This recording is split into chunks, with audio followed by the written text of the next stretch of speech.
Saludos vuesas mercedes, hoy haré un vídeo sobre Miguel de Cervantes a la antigua usanza, con notas, memoria y templanza. Les hablaré sobre Miguel de Cervantes y también dejaré unas notas sobre cómo sería visto hoy por la sociedad.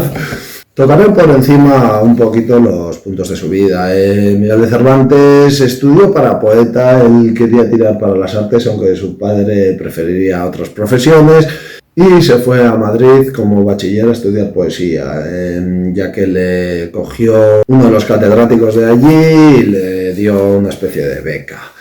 En Madrid, cuando estaba empezando a realizar sus primeras obras y demás, tuvo un lance con un señor en una taberna, creo recordar, porque este señor había insultado a las Cervantas. Las Cervantas eran una especie de meretrices de la época. Esto, para los que denigran a las putas, pues están denigrando ustedes también a las hermanas de Don Miguel.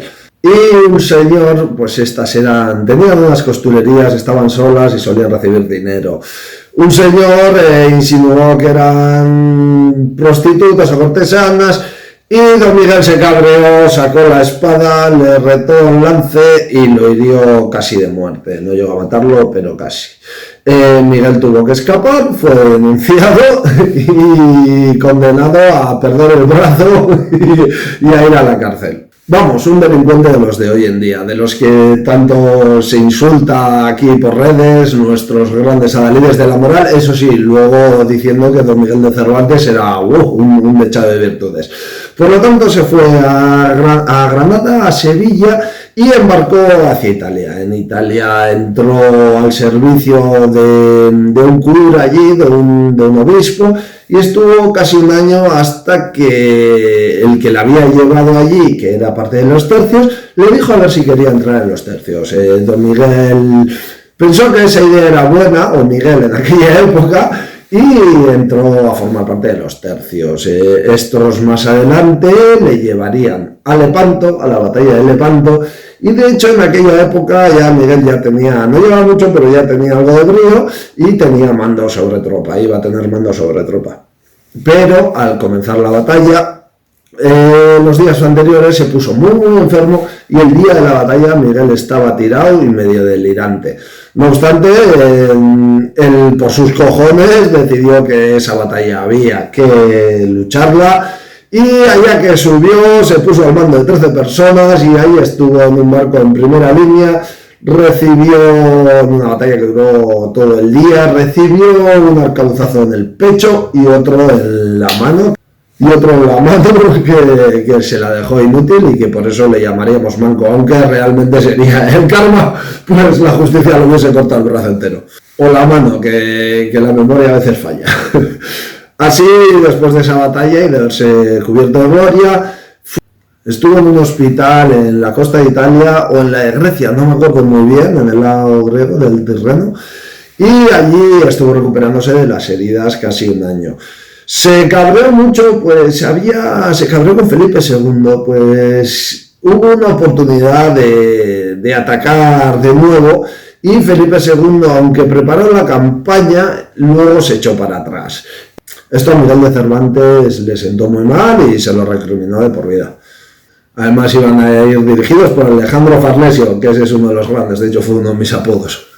Así, después de esta convalecencia, en vez de ir a luchar de nuevo, tuvo que retirarse a la península. Cuando cogió el barco y pasaban por la zona de Marsella y demás, los piratas berberiscos, pues Marsella, al igual que hoy en día, estaba llena de piratas berberiscos, que es una justicia poética lo que está pasando en Francia, fue capturado y llevado a Argel. En Argel estuvo cautivo 5 años, creo recordar, y en esos 5 años Don Miguel siguió como siempre, siempre luchando contra la injusticia. Era un hombre pobre, pero que tenía un gran honor y unos cojones como los de Espartero, y se intentó escapar 3 veces. Allí ya, desde la primera, según le cogían a uno, le asesinaban, solo que Miguel se plantaba ante el Cádiz y le echaba huevos y se le enfrentaba. Entonces al otro le hizo gracia y no le asesinó. La tercera de las fugas fue la peor quizás, pues porque su hermano había conseguido incluso mandarle un barco y ellos se habían fugado por el desierto, andando unas situaciones y estaban esperando en una cueva. Como no consiguieron conectar porque no había internet, entonces no pudieron quedar bien en la costa y al final el barco se tuvo que volver, la galera se volvió, fueron capturados y fue llevado de nuevo ante el Cadi. Cuando el Cadi, creo que es Cadi, cuando el Cadi empezó a hacerles el proceso, quería procesar a todos, pero don Miguel, con sus santos cojones, dijo, no, esto lo he montado yo, así que las culpas para mí. Y de nuevo se libró porque le hizo gracia. A quien no estaba acostumbrado a que alguien le desafiase. Y así transcurrió un poquito más la vida de don Miguel y en el momento en que ya lo habían vendido para mandarlo a Constantinopla, aquella zona como esclavo, llegó un redentor de cautivos, una de las órdenes redentoras de cautivos, y eran órdenes que se dedicaban a liberar a cautivos que habían sido cogidos en las costas, pues por este tipo de piratas, para luego recoger el premio, que era este. El cura que había ido, el fraile estaba entre liberarle a él u a otro. De hecho, él no era el que iba a ser liberado, pues por su precio no le llegaba. Y cuando se enteró que si no lo liberaba se lo iban a mandar, ya iba a desaparecer de la historia, decidió negociar el precio, consiguió bajarlo un poco y en el último momento, cuando Miguel ya estaba dentro del barco y a punto de zarpar, fue bajado y liberado y traído a la península. Así en la península volvió a la corte madrileña y ya al tener una edad decidió casarse. Consiguió una dama de la nobleza, con lo cual pasó a ser medio noble y estuvo con ella durante un año retirado en el pueblo de esta. Pero Miguel se aburría, le gustaba el cachondeo madrileño, pues como a cualquiera que tenga un poquito los dos de frente, y volvió a Madrid. También tenía un hijo en Nápoles que había debido de tener anteriormente, que siempre lo tuvo en la memoria. En Madrid, como estaba en la más absoluta de las miserias, por no quedarse con su mujer, seguramente sería vasca, se fue siguiendo al rey para pedirle un oficio a Portugal. Estuvo allí un par de meses, no consiguió que le dieran audiencia en ningún momento, como cuando yo fui a San Lorenzo del Escorial. Felipe, hostia, a ver si das más audiencias, que ahora con cita previa, pero sigue sin atender, esto no puede ser. Y al final consiguió hablar, no me acuerdo con quién era, no sé si con alguno, pues con Idiáquez, no con Idiáquez, pero era con alguno de estos secretarios, y consiguió un puesto como recaudador de Hacienda. Estuvo 2 o 3 años, tampoco ganaba mucho, pero sí que cumplía escrupulosamente con lo que había que recaudar, no recaudaba ni de más ni de menos, no robaba, pero hubo una acusación de que se estaba quedando el dinero. Entonces se le encausó proceso y se le volvió a meter a la cárcel. Ya ven, Miguel de nuevo en la cárcel. Sí, los que van a la cárcel, eso es a los que todos estos que dicen ser cervantinos y que dicen, oh, don Miguel, el Quijote y demás, denigran, pues ese era don Miguel. Amitado en este caso solo estuvo 1 o 2 meses, pues ya se demostró que no había hecho nada, que no se había quedado con ningún dinero.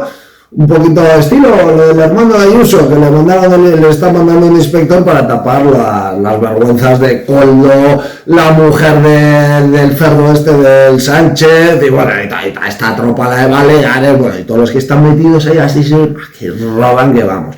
Este no, don Miguel no robaba. Miguel era más como el novio de Ayuso, pues un particular, que alguno haría.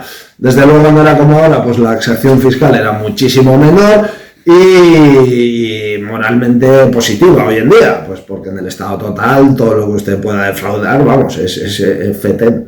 Don Miguel fue liberado al final y volvió a las Cortes, donde comenzó con su carrera, o continuó su carrera de poeta y dramaturgo, y incluso hizo alguna obra buena que le empezó a dar cierto dinero, y cuando empezó a escribir más tuvo la mala suerte de que justo en esa época apareció Lope de Vega. ¿Qué le pasaba totalmente por encima y por lo tanto Miguel volvió a ser alguien de tercera fila y medio muerto.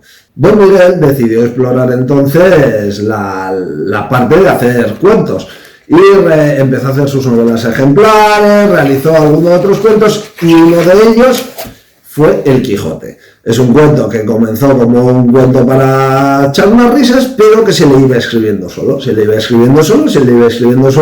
y apareció el primer tomo. De hecho, no me acuerdo quiénes eran los mecenas. Uno sí que era el duque de Béjar, que yo me vine a Béjar la primera vez aquí. Ayer me dijeron que está lleno de gitanos y hay allí trapicho de drogas, violencia y demás, pero yo cuando fui, desde luego, era un pueblo que estaba en venta. Todo tenía alquileres y demás. Pero vamos, el duque de allí fue el primer mecenas que no le debió de dar del todo lo que necesitaba y luego cambió y no me acuerdo cuál fue el siguiente mecenas. Don Miguel, con este mecenazgo y demás, se volvió a retirar a la corte con las Cervantas y vivían todos en una especie de comuna. Allí continuó escribiendo sus obras cortitas, algún entremés, para entre actos y demás, y llegaron las exequias de Felipe II, que aquí, como no le gusta a uno de mis suscriptores, pasará a leer lo que Don Miguel hizo, aunque realmente esto sería discutible, pues en el libro que yo leí para ampliar la vida de Miguel, que fue precisamente cuando leí esto, cuando me empezó a interesar, Manuel Álvarez, aunque tome los hechos de la vida de Don Miguel desde sus novelas, pues para este tipo de gente de octava fila no había entonces ningún historiador, este hecho lo pasa por encima. Y yo aquí, ya por temas del humor, me quedo con Parker. Paso a leer, que es cuando murió Felipe II, se hacían funerales por toda España, el Gran Rey. De hecho, siempre dejaban pagadas 20.000 misas y cosas así. Y un poeta fanfarrón apareció en Sevilla y dijo: «¡Vota a Dios!», más que dijo, recitó: «¡Vota a Dios, que me espanta esta grandeza y que diera un doblón por describilla!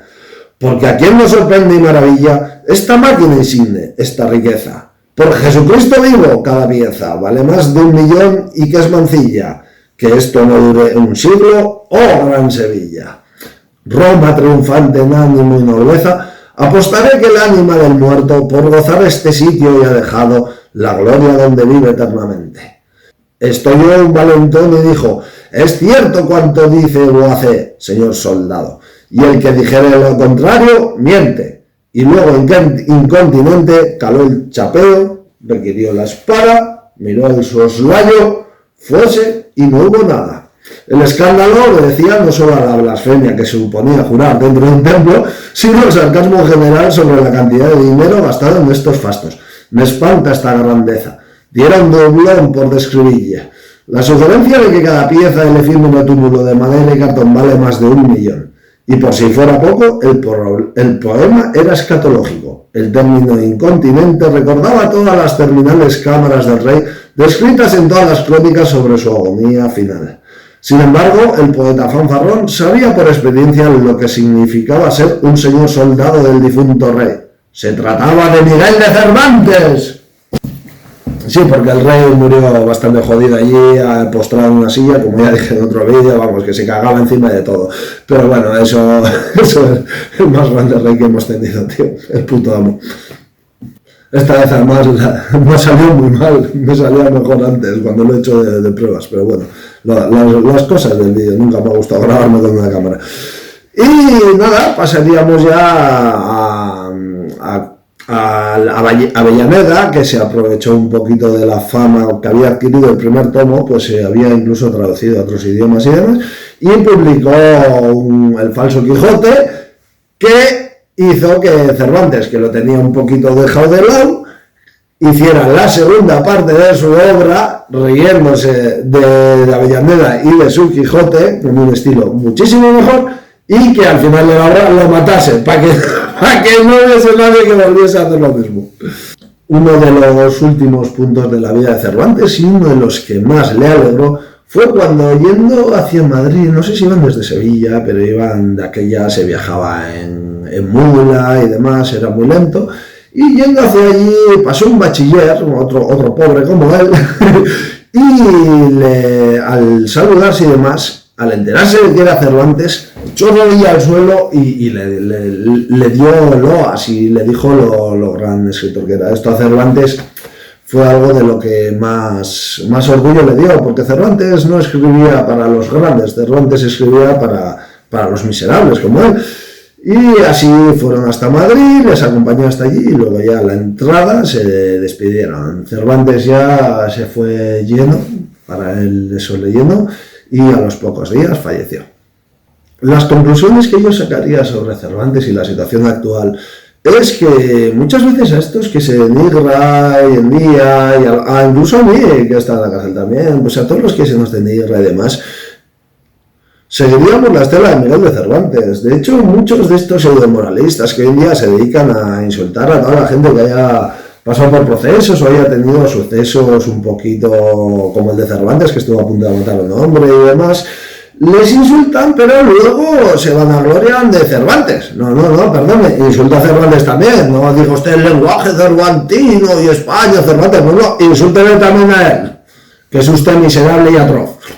Sí que en esa línea yo creo que en su día quise hacerlo, sería el chaval este que increpó a Óscar Puente en un tren, que luego le sacaban, ha estado en la cárcel, no sé qué, tal cual, pues igual que Cervantes, montó un pollo y estuvo en la cárcel. Eso va con el ejemplo de los españoles, hombre.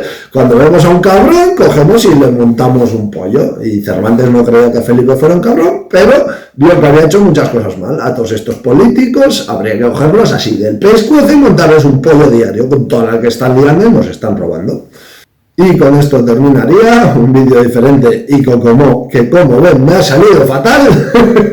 Y le recomiendo, yo desde luego fui a Manuel Álvarez Fernández, que es un buen historiador sobre estos temas del medievo y demás, bueno, de los siglos de oro, pero tienen también, busquen ustedes un autor de referencia, así van conociendo los historiadores y lean la historia de Cervantes, es muy enriquecedora, en serio, y Cervantes era un gran hombre. Desde aquí, habiéndome leído sus novelas ejemplares y El Quijote, cosa que la gran mayoría de los que le defienden no han hecho, hacerle este pequeño homenaje póstumo que no sirve para nada, y continuar con el shadow banning que me ha hecho YouTube, que es el anterior vídeo, que tampoco quería que lo viese la gente, porque a mí esas chorradas de los días y recordar y todo eso, hay que recordar todo el año. Pero bueno, tenía un 20% de clic en las publicaciones y me ha parado todo el canal. O sea que está muy bien, porque realmente no quería que la gente lo viera. Así que tengan ustedes un buen día y venga, a seguir dándole. ¡Busca tu comida en el hogar! ¡Viejo de mala hostia, tienes que curar! ¡Haz un día chungo, vaya mierda!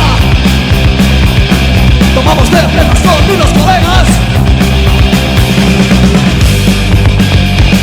Somos los disfrutantes inadaptados, automarginados seres. En un mundo de retrasados. Yo mismo me siento feliz. No está en un puto subnormal, con delirios de grandeza, mientras va un chute y primos en verga.